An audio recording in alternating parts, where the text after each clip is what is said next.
Saya memang harus berpikir kita akan fokus bicara apa yang kita lakukan. Dan tidak lumrah dalam perjuangan, termasuk revolusi-revolusi yang diceritakan banyak orang. Dalam suasana yang terbuka dan kita berteriak-teriak untuk perang besok pagi, itu bukan strategi. Izinkan saya tidak akan memilih strategi, ayo merdeka, Allahu Akbar, besok pagi harus kita selesaikan. Itu bukan gaya dan tipikal saya. Kalau kita mau bertarung dan melawan kekuatan maha besar dalam kontes politik Indonesia ini, kita harus betul-betul strategis. Dan strategi paling jitu adalah merangkul teman yang adalah teman kita.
Saya baca berita yang lebih baru dari Bloomberg Technos.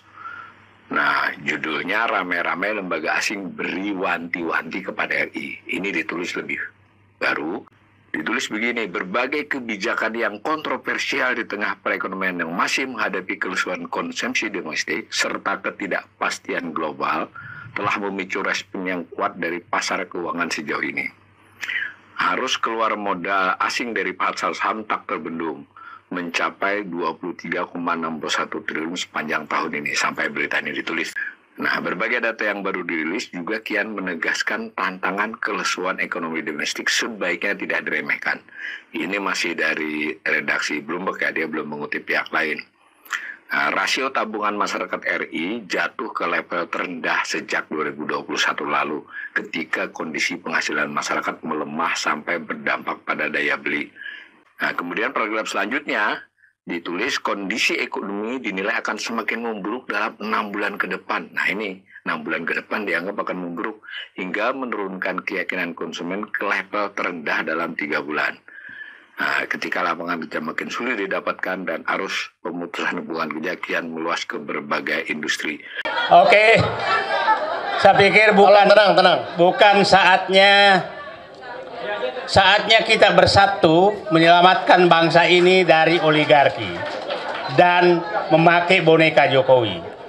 Siapapun yang setujuan itu, itulah teman kita. Itu dulu menurut saya yang harus kita lakukan. Dan saya sangat berharap, ya terima kasih ke Mas Hasto sudah membuka. Saya yakin akan membuka yang lain. Saya yakin menteri-menteri yang terdesak nanti, yang ditugaskan macam-macam akan bernyanyi juga. Jadi tinggal menunggu waktu. Saya di dalam pemerintahan 34 tahun. Biasanya di 1 tahun setelah pemerintahan itu akan banyak penyanyi dan itu nyanyiannya sumbang semua. Nah, tentang pergerakan, saya pikir memang betul.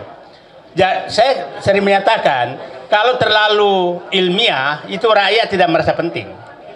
Saya pengalaman 6 bulan 26 hari ini itu turun tiap hari ke PSN PIK 2 dan itu baru kita punya fakta buka ini dan itu bisa menggerakkan seluruh Indonesia. Jadi saya pikir saya setuju memang bahwa kita konsisten saja, jangan terlalu banyak agenda. Agenda kita adalah negara telah dikooptasi oleh boneka Jokowi yang belakangnya adalah oligarki. Itu agenda tunggal kita yang harus kita lakukan. Nah, caranya tadi Pak Eros harus menyatakan, oke, hari ini kita tidak berharap terjadi proses lewat partai, tapi saya nggak tahu besok.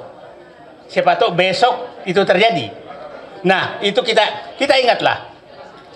Dulu Gus Dur itu di impeach tuh nggak ribut-ribut ama awalnya. Tuh apa namanya? setingkat Gus Dur loh, yang menurut saya sangat dihormati, apalagi hanya setingkat Jokowi.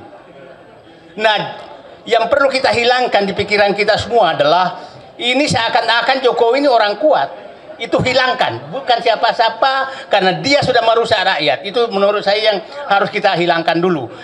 Kuatnya dia hanya karena didukung oleh oligarki, bukan siapa-siapa menurut saya. Nah, dan kita sudah tahu oligarkinya siapa, kita sudah tahu. Jadi itu yang kita, dan mungkin saja kita nggak tahu di atas oligarki ini sudah mikir nih, lama-lama kita kena juga nih. Nah, itu menurut saya kita terus berjuang bersama. Dan saya sih melihat bahwa tadi yang dikatakan, saya melihat dengan kesadaran publik mulai seperti ini sekarang, dan memang publik kita harus sadarkan terus, maka saya punya keyakinan bahwa insya Allah negara ini masih bisa kita selamatkan. Jadi pulang dari kita semua bahwa tugas kita adalah menyelamatkan negara dari cengkraman oligarki yang bonekanya adalah Jokowi dan Fufu Papa. Ya. Terima kasih. Baik, Bung Ferry, 5 menit terakhir. Bagaimana menghukum Gibran, Jokowi, dan oligarki?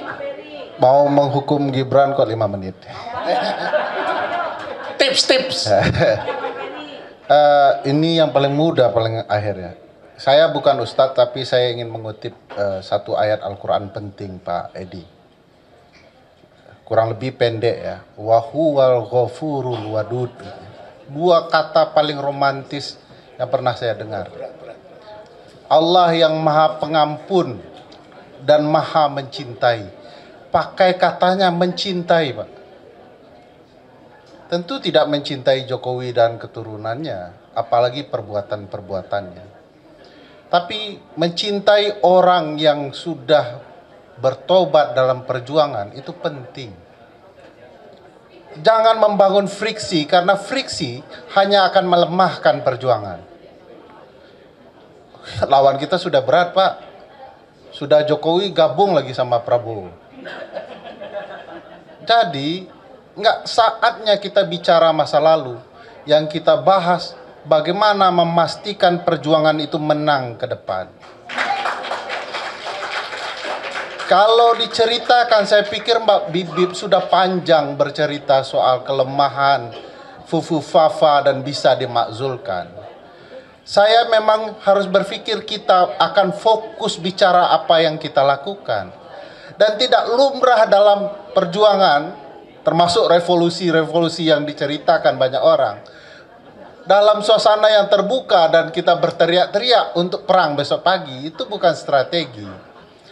Izinkan saya tidak akan memilih strategi, ayo merdeka, Allahu Akbar, besok pagi harus kita selesaikan. Itu bukan gaya dan tipikal saya. Kalau kita mau bertarung dan melawan kekuatan maha besar dalam kontes politik Indonesia ini, kita harus betul-betul strategis. Dan strategi paling jitu adalah merangkul teman yang adalah teman kita.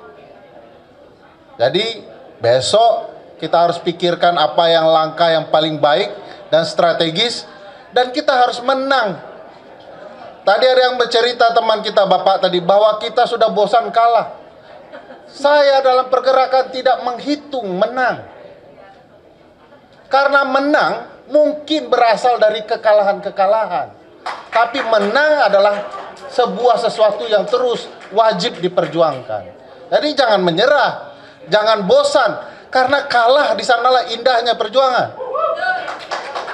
Nah, sekarang mari kita susun langkah politik, mau parlemen informal, mau parlemen formal, kita susun.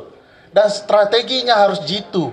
Orang sudah jelas melakukan kecurangan, kejahatan, tapi kok gagal kita membuktikan kepada publik dan memastikan publik ikut dalam barisan perjuangan ini. Jadi pasti ada jalannya, pasti ada langkahnya. Tinggal kemudian kita jauh lebih strategis, dan mari kita lakukan dengan sebaik-baiknya. Mudah-mudahan Ibu Bapak sekalian tidak mundur dalam perjuangan ini setelah dari Sultan ya, tiba-tiba karena lawannya juga Sultan-Sultan ya, tiba-tiba kita berubah pikiran. Mudah-mudahan, saya lihat tadi semangatnya luar biasa Bu Kurnia dan teman-teman. Saya pikir tidak sekedar memastikan orasi itu didengar oleh publik semuanya, tetapi juga memastikan strategi jitu-nya mana, gitu ya. Dan strategi jitu nggak pernah diceritakan dalam forum seperti ini, Bu. Ilmu saya dan Mbak Bibip itu ilmu baik, tapi bisa jadi sangat jahat. Ya, kalau dimanfaatkan oleh orang-orang jahat. Dan itu yang dilakukan oleh Jokowi dan begundal-begundalnya dengan orang-orang yang memutarbalikkan hukum selama ini. Untuk melawan orang-orang seperti ini, nggak saya ceritakan strategi besok pagi kita begini, ya habislah kita. Jadi ibu bapak sekalian, mudah-mudahan perjuangan ini terus berlanjut dan pastikan konstitusi kita bisa ditegakkan. Baik, terima kasih, tepuk tangan untuk semua pembicara. Ya, kalau Mas Dedi ini dihakimi di sini, nggak tepat lah ya. Emangnya dia bisa apa? Emangnya PDIP punya dia? Enggak. Walaupun dia itu orang yang pro kita sekali gitu ya, tapi dalam institusi itu banyak rambu-rambunya. Jadi tolong dapat satu aja mau kesini kan Allah udah bagus gitu ya. Alhamdulillah. Besok mungkin 2, 3 terus aja. Bahwasanya kalau kita mempersoalkan kekecewaan ya, kayak Hasto sudah tiba jadi pahlawan, so tidak ada bisa mendesain kok.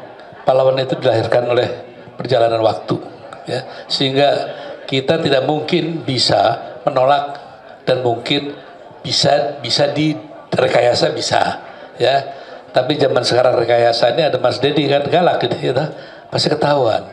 Sehingga menurut saya sih yang paling penting saya ya Kang Dedi ya, dari dulu kan saya pengen tahu blueprintnya apa sih kita ini. Kalau cuma marah-marah aja sih, ya saya juga udah marah dari dulu gitu ya.